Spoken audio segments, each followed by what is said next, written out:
বুদ্ধ পূর্ণিমা বৌদ্ধ সম্প্রদায়ের প্রধান উৎসব।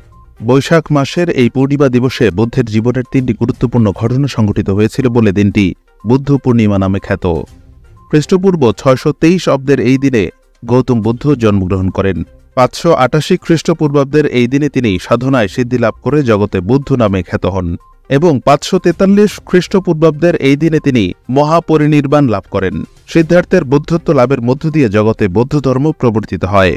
গৌতম বুদ্ধ নেপালের লুম্বিনীতে জন্মগ্রহণ করেছিলেন। তার পিতার নাম রাজা সম্বোধন এবং মাতা ছিলেন মায়াদেবী। জন্মের পর তার নাম ছিল সিদ্ধার্থ গৌতম। তার জন্মের পরে একজন সাধু তাকে দেখে ভবিষ্যৎবাণী করেন যে এই শিশু পরবর্তীকালে একজন রাজ চক্রবর্তী অথবা একজন সিদ্ধ সাধক হবেন। রাজকুমার নিজেকে পার্থিব বাসনা এবং বস্তুবাদী বন্ধন থেকে দূরে রাখবেন।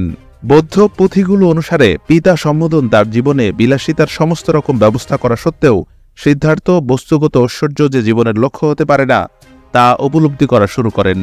কথিত আছে 29 বছর বয়সে রাজকুমার সিদ্ধার্থ প্রাসাদ থেকে কয়েকবার ভ্রমণে বেরোলে তিনি একজন বৃদ্ধ মানুষ, একজন অসুস্থ মানুষ, একজন মৃত মানুষ ও একজন সন্ন্যাসীকে দেখতে পান। এই দৃশ্যগুলো দেখে সিদ্ধার্থ তার রাজজীবন ত্যাগ করে একজন সন্ন্যাসীর জীবনযাপনের সিদ্ধান্ত নেন। সিদ্ধার্থ এক রাত্রে তার পরিবারকে নিঃশব্দ বিদায় জানিয়ে রাজপ্রাসাদ ত্যাগ করেন।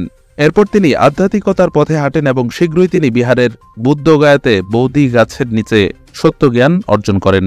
বুদ্ধ পূর্ণিমার দিনে বুদ্ধরা বুদ্ধ পূজা সহ পঞ্চশীল, অষ্টশীল, সূত্রপাঠ, সূত্রশ্রবণ, সমবেত প্রার্থনা এবং নানাবিধ মাঙ্গলিক অনুষ্ঠানের আয়োজন করে।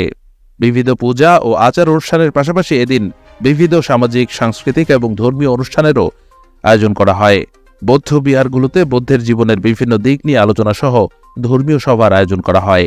এই পূর্ণিমাকে ঘিরে অনেক বৌদ্ধ বিহারে চলে 3 দিনব্যাপী নানামুখী অনুষ্ঠান। বৌদ্ধ ধর্মীয় পর্ব হিসেবে এই দিনে সাধারণত সরকারি ছুটি থাকে।